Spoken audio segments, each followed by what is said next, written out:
Chose promise, chose due, on se retrouve pour parler de France Télévisions autour de cette commission d'enquête sur l'audiovisuel public. Eh oui, c'est génial, on va encore apprendre des choses absolument scandaleuses, bordel de merde. Donc sans plus attendre, on est parti. Accrochez-vous à vos slips, parce que ça va y aller, ça va taper dans le fond aujourd'hui.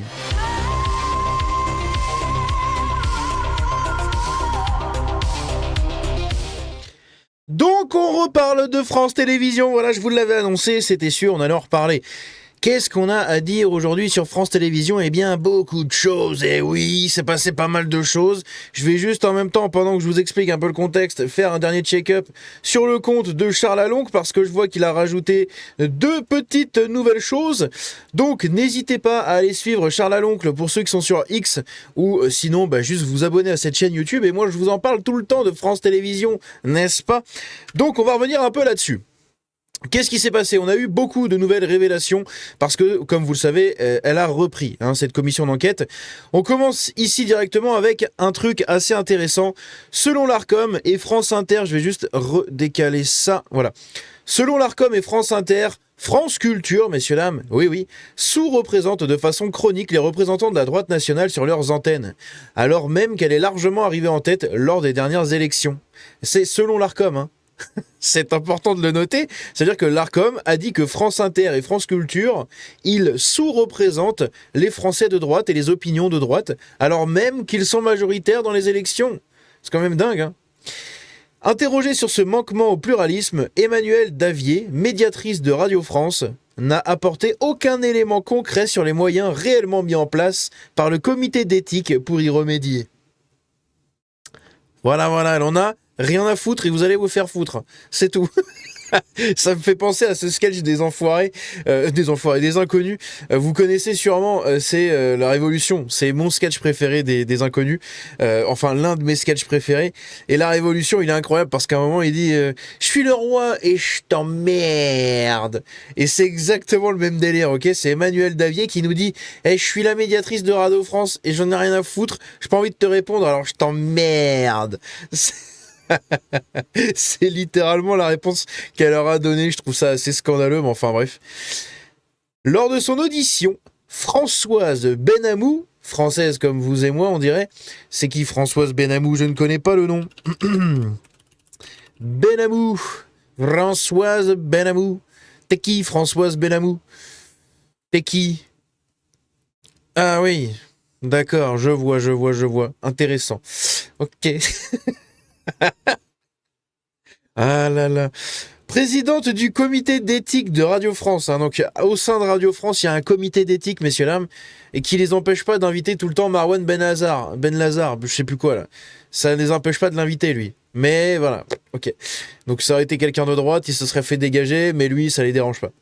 Donc, cette Françoise, notre chère Françoise, elle a reconnu que ce comité se réunit rarement et ne dispose d'aucun moyen réel pour prendre ses avis. Enfin, pour rendre ses avis. Donc, en gros, elle est payée à rien foutre, vu qu'ils se réunissent rarement, que même elle le dit.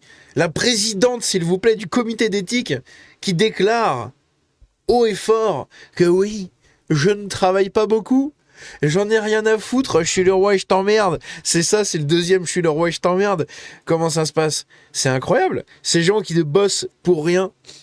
Enfin si, ils bossent pour quelque chose, ils ont leurs sous à la fin du mois. Mais on les paye pour rien, en fait. C'est ça qui est ouf. Ce constat a été partagé par Christine Albanel, présidente du comité d'éthique de France Télévisions, ce qui pose sérieusement la question de l'efficacité et de l'utilité même de ces comités, pourtant garants du respect du pluralisme, lol, de l'honnêteté, lol, et de l'indépendance de l'audiovisuel public, lol, giga lol, le dernier. Bien sûr, c'est indépendant. C'est la meuf. C'est la présidente du comité d'éthique de Radio France qui vous dit que l'audiovisuel public est indépendant alors même qu'elle est payée à rien foutre par le contribuable. Voilà, ils sont garants de cette indépendance. Mais comment tu veux être indépendant quand tu te réunis rarement, tu ne bosses quasiment pas et tu es payé par le bon français un peu con. Voilà, trop gentil, trop con. On a été trop gentil, trop con, c'est tout. On leur donne leur argent, ils nous pissent à la gueule et on leur donne encore plus l'année d'après. Aïe. Depuis 46 ans, le peuple iranien vit dans l'obscurantisme et la terreur imposée par la dictature islamiste des mollahs. Pour tenter de mettre fin à cette tyrannie, les Iraniens descendent massivement dans la rue et sont massacrés par le régime. Putain, j'arrive plus à lire. Hop là, une tartine. Le Time évoque au moins 17 000 morts, un chiffre très probablement sous-estimé, le pouvoir ayant coupé les communications avec l'extérieur pour dissimuler l'ampleur de sa barbarie. Pourtant, il y a quelques jours à peine, on en avait parlé dans le précédent épisode, France Inter a offert son antenne à Mohammad Amin Nejad, ambassadeur de la République islamique d'Iran en France, lui permettant de diffuser des informations manifestement mensongères. Interrogée sur cette invitation, Emmanuelle Davier, médiatrice de Radio France, a estimé que les journalistes avaient fait preuve de professionnalisme et n'a exprimé aucune condamnation de ce choix éditorial. Bah non, rien à foutre. Rien à foutre. Par contre, ça aurait été quelqu'un de droite pour venir parler chez France Inter de ce qui s'est passé, par exemple, avec la manifestation qu'il y a eu en France, en Angleterre, pardon, autour de Tommy Robinson, etc. On a vu comment ils en ont parlé, les médias en France, de cette manifestation de patriotes. Ok ? Donc, s'il y a la même chose en France, dans les mêmes proportions, hein, avec des millions de personnes dans les rues, au moins 1 ou 2 millions de personnes dans les rues, ce qui est absolument fou.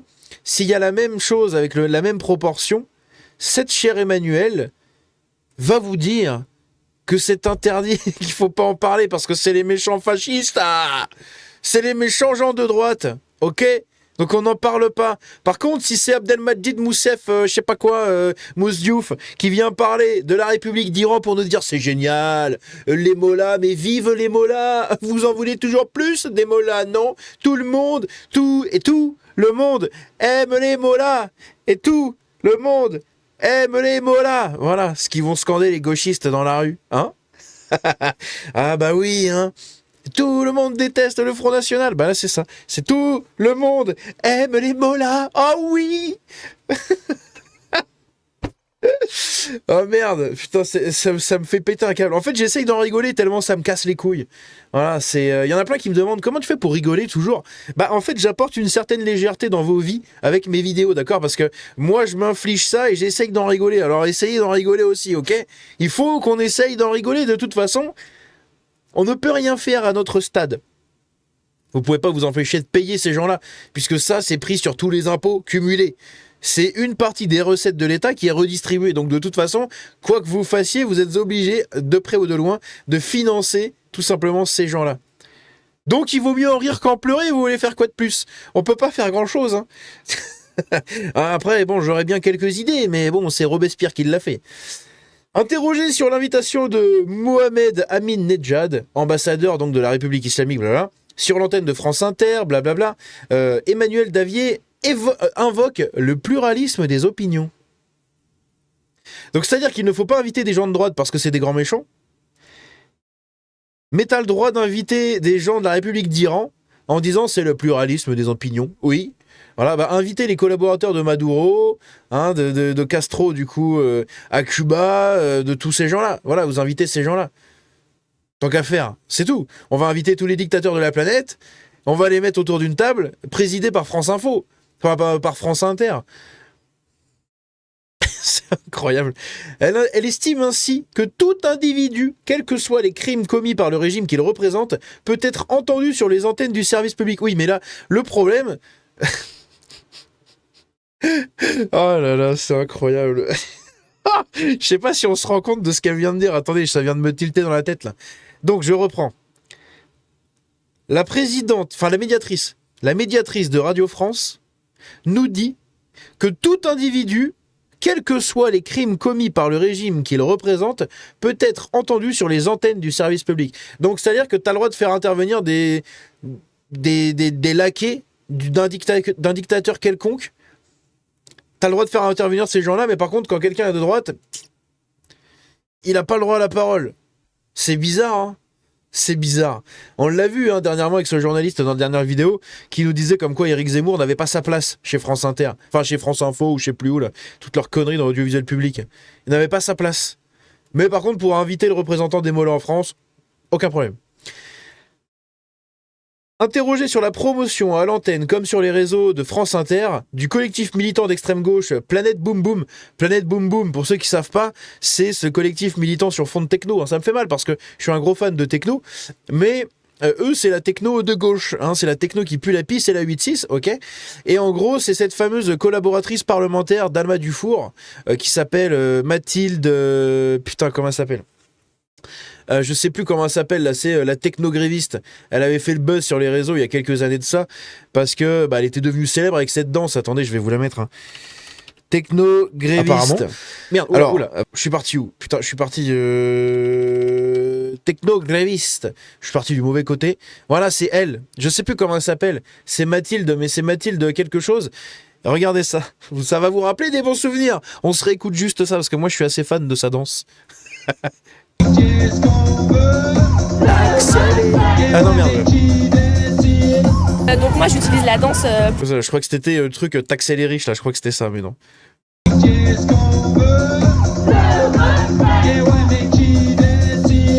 Donc moi j'utilise la danse. Bref, donc c'est elle, la technogréviste, ok? Donc le collectif d'extrême gauche, c'est celui-là, Planète Boom Boom, c'est ceux qui organisent les manifestations avec la techno, etc., etc.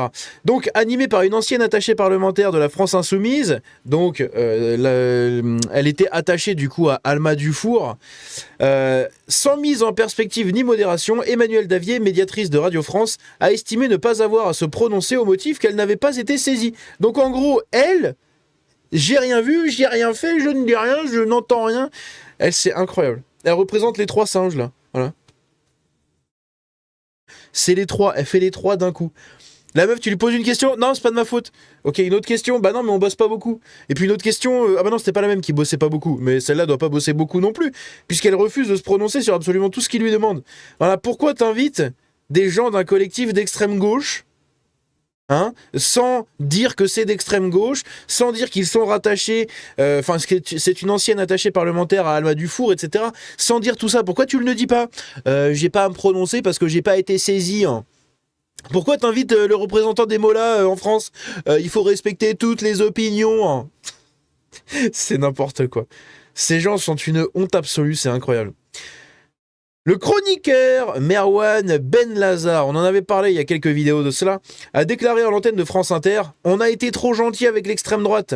Mettre un facho au micro, c'est légitimer ses propos. » Eh oui, rappelez-vous, je vous avais montré cet extrait.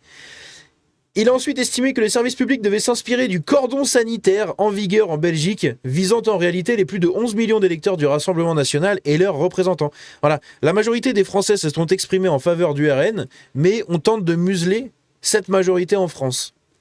Et notre cher Merwan Benlazar, un Français comme vous et moi, nous dit que voilà, ils ont été trop gentils avec l'extrême droite, que maintenant on leur donne des micros, on leur donne la parole. Ouh là là, c'est grave. À l'aide, au secours. Il faut mettre le cordon sanitaire. Oh, je ne veux plus voir cette extrême droite, dit-il, alors que c'est un putain de musulman, sans déconner. C'est incroyable. Hein, un mec musulman qui chiale sur l'extrême droite.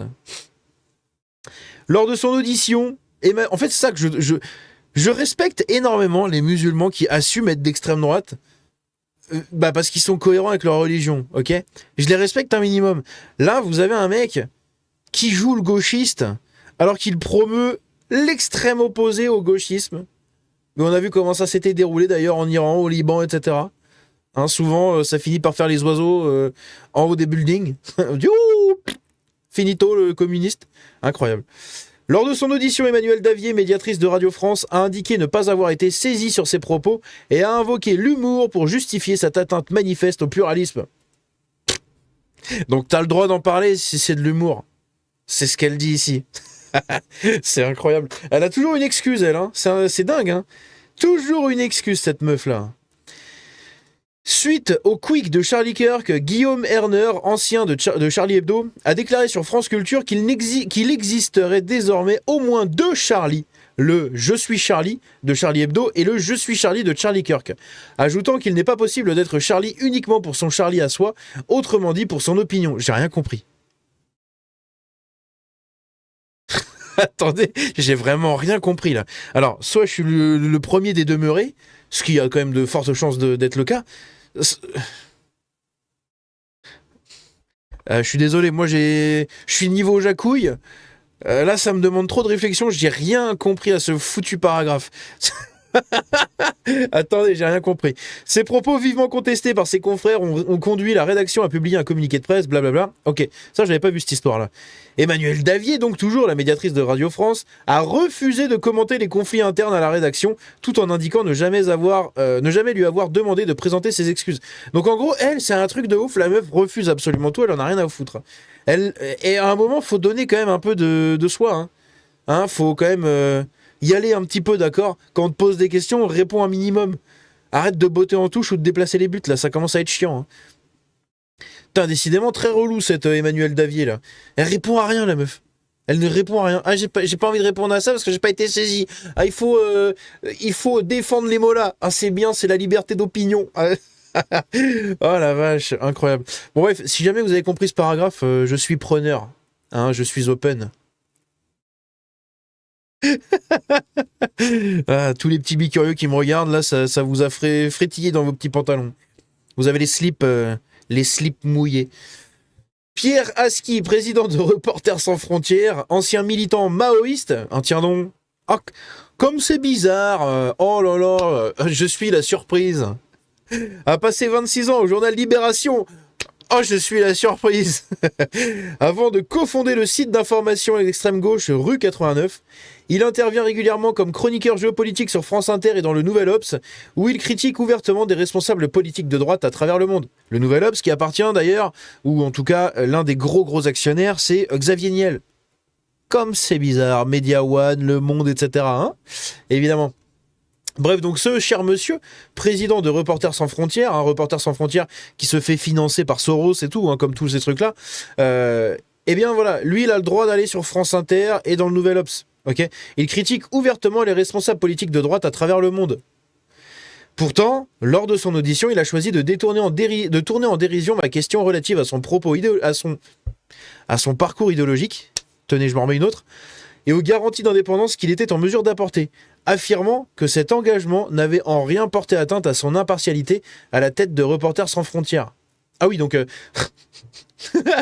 un mec qui a un parcours politique d'extrême gauche, qui est journaliste d'extrême gauche, qui tout ce qu'il fait, il se lève le matin, il respire, il pète extrême gauche, mais cela n'a pas porté atteinte à son impartialité à la tête de Reporters sans frontières. S'il vous plaît, messieurs, dames. Ils nous prennent vraiment pour des cons, c'est dingue. La fondation de George Soros a versé près de 700 000 euros à Reporters sans frontières ces dernières années. Cette fondation revendique un agenda ouvertement militant, oui, se définissant elle-même comme un réseau de soutien à la gauche américaine et la promotion des minorités, à l'égalité des sexes et à l'incitation au vote des électeurs noirs et latinos. Oui, totalement. Et ça, ils essayent de le faire dans le monde. Ils sont à l'origine des soulèvements en Ukraine, à l'origine de tous ces soulèvements-là avec l'Open Society. Lors de son audition, Thibaut Brutin, directeur général de la RSF, donc de Reporters sans frontières, a jugé ce montant anecdotique et n'y a vu aucune atteinte à la charte de l'organisation. C'est que 700 000 euros, tu me diras. C'est pas grand-chose. 700 000 euros, Franjo. Quand même. c'est pas peanuts, ok. C'est pas un pourboire, là. C'est pas un type que le mec t'a donné. C'est quand même 700 000 balles. Ça commence à faire pas mal, ok. Je sais pas combien vous touchez pour que tu puisses avoir ce dédain face à ces 700 000 euros de financement. Je sais pas combien vous êtes financé, mais c'est quand même dingue. Laquelle interdit pourtant de recevoir des dons, des fonds ou des dons pouvant être assimilés à une démarche de prosélytisme. Ah oui, donc en fait, dans la charte même de Reporters sans frontières, t'as pas le droit de te faire financer par des choses qui distribuent et qui essayent de faire avancer un agenda politique. Mais tu te fais quand même financer par George Soros. C'est quand même pas un secret. L'Open Society, ça fait 40 ans qu'elle est là pour ça. Enfin, ou 30 ans, je crois, un truc comme ça, je sais plus. Mais c'est pas ou même plus que ça. C'est pas un secret du tout que c'est d'extrême gauche. Révolutionnaire, etc. Ça lutte pour les minorités. Le mec qui a enterré l'économie britannique, etc. Non, c'était britannique, je crois. Je sais plus. Bordel, ça remonte à longtemps, mais comment dire, ma recherche d'informations sur George Soros, mais voilà. En tout cas, c'est une sombre merde, ce mec. Et il est à l'origine des pires trucs qui existent dans le combat politique gauche-droite, littéralement. Bref, des pires trucs de gauche, je parle. Charles Aloncle révèle la forte concentration d'anciens proches du PS à des postes clés de nombreuses institutions publiques, comme l'Arcom, France TV, Radio France, etc. Interrogée sur ce déséquilibre, la patronne de Radio France refuse de commenter. En fait, t'invites des gens, ils sont censés être obligés de parler et obligés de te fournir des réponses, ok ? Sur serment, etc., sur l'honneur et tout ce que tu veux. Et en fait, tu t'aperçois que les gens ne répondent pas. tu leur poses des questions, on verra ça plus tard. Comment c'est possible, en fait ? Vraiment, comment c'est possible ? Je me demande ça. Hein. Comment c'est possible ? Pourquoi, en fait, ces gens-là ne disent rien ? Pourquoi ils ne communiquent pas ? Alors qu'ils sont obligés de le faire, quand même, à la base. C'est fou. En commission d'enquête, j'ai révélé que Reporters sans frontières a perçu près de 700 000 € de financement de la fondation de George Soros. Un fait avéré, précis et documenté, qui n'a pas été démenti par le directeur général de RSF. Et pourtant, TikTok vient de censurer du coup la publication de Charles Aloncle. Ils ont censuré sa publication là-dessus. Cette vidéo ne contient ni injure, ni violence, ni incitation à la haine. Il s'agit exclusivement de la retranscription fidèle d'une question parlementaire et de la réponse officielle qui y a été apportée. Aucune règle n'a été enfreinte. Aucun motif sérieux ne peut être invoqué. Cette censure, totalement inédite dans le cadre des travaux de l'Assemblée nationale, est d'une gravité extrême. Sur quels critères TikTok France décide-t-il de faire taire un élu lorsque des faits dérangent? Et surtout, au nom de quelle vision idéologique une plateforme privée s'arroge-t-elle le droit de censurer des travaux parlementaires? Je demande solennellement à la direction de TikTok France de rétablir cette publication sans délai. Quand une plateforme trie entre les faits qui peuvent être rendus publics et ceux qui doivent disparaître, ce n'est plus de la modération, c'est de la manipulation idéologique. Et c'est un scandale démocratique. Voilà. Donc ici, on voit que la vidéo a été supprimée pour cause d'infraction à la politique en matière de règles de la communauté. Sur quoi se base-t-il ? On ne sait pas. Hein. C'est très chelou quand même, c'est très très très bizarre. Bref. Ici, ça c'est un teaser que je vous fais pour un prochain épisode d'une prochaine vidéo sur la maternité et les enfants, puisque sur France TV, voilà, on assiste ici à un truc très intéressant où on a cette journaliste, je sais plus comment elle s'appelle, son nom était dit au début, je crois, non, je sais plus comment elle s'appelle. C'est une journaliste qui tourne autour du service public et compagnie, qui nous dit qu'elle ne veut pas faire de troisième enfant parce que c'est vraiment trop terrible les enfants, c'est vraiment compliqué à gérer, blablabla, blablabla, blablabla. Bon bref, un discours anti-maternité comme d'habitude. Et voilà, c'est un teaser à une prochaine vidéo qui arrive. Enfin, avant-dernier clip, lors de son audition, Antoine Chuseville, secrétaire général du syndicat national des journalistes, estime que l'UDR et le RN méritent le qualificatif d'extrême droite sans jamais en expliciter la définition, les critères ni la justification. En revanche, il refuse de considérer que la France insoumise puisse être qualifiée d'extrême gauche. Oui, bah il est d'extrême gauche. Il fait partie du SNJ, hein, donc j'ai envie de vous dire... Niveau colonne vertébrale et niveau droite, on est très très loin. Hein. C'est quand même marrant, quoi. C'est quand même ridicule. Tout en sachant que Charles Aloncle fait partie de l'UDR, hein, donc de Ciotti, etc. Donc c'est assez marrant. Xavier Niel, propriétaire et actionnaire de nombreux médias comme l'Obs, Rue 80... Oh, je savais pas qu'il était chez Rue 89. Ceci explique cela, avec ce qu'on a vu juste avant. Télérama, Le Monde, Courrier International, La Vie, etc. a déclaré: quand les journalistes m'emmerdent, je prends une participation dans leur canard et ensuite ils me foutent la paix. Oui, ça c'est des anciens propos de Xavier Niel, ils datent d'il y a quelques années et c'est la réalité, c'est ce qu'il a toujours dit. Lors de son audition, Thibaut Brutin, directeur général de Reporters sans frontières, a reconnu ce type de déclaration comme inquiétante pour la liberté de la presse. Oh! Attention à pas trop critiquer Papaniel, hein, parce que Papaniel, il est très très proche du service public. Ok ? Il s'est enrichi aussi grâce au service public, grâce à l'argent du contribuable. Donc attention de pas trop lui taper dans les guibolles. Parce qu'il y a quelques journalistes après qui vont commencer à perdre un peu leur financement. Oh, ce serait franchement dommage pour eux, hein, n'est-ce pas ? Bref, voilà ce qui conclut un résumé de ces quelques premières journées de la commission d'enquête parlementaire autour tout simplement de l'audiovisuel français, de l'audiovisuel public, autour des dépenses, etc. N'hésitez pas à me dire ce que vous en pensez dans les commentaires. C'est une vidéo assez riche en informations, je suis conscient. Donc, désolé hein, pour ceux que ça peut un peu bourrer le crâne, etc. Mais surtout, pensez à toujours en rigoler, hein, cyniquement ou pas. Vous en rigolez un petit peu, voilà. On rigole, on rit jaune, n'est-ce pas ? On rit jaune comme Jackie Chan qui rigole.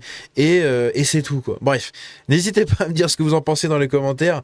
Je vous dis à bientôt. Hein. N'oubliez pas, ce soir, à l'heure où sort cette vidéo, je suis en live actuellement sur la chaîne du Melting Pot. J'ai oublié d'en parler dans les précédentes vidéos, mais je suis en live sur la chaîne du Melting Pot pour une interview, un truc comme ça. Bref, donc n'hésitez pas à venir très nombreux sur sa chaîne. Sur ce, on se dit à la prochaine. Ciao!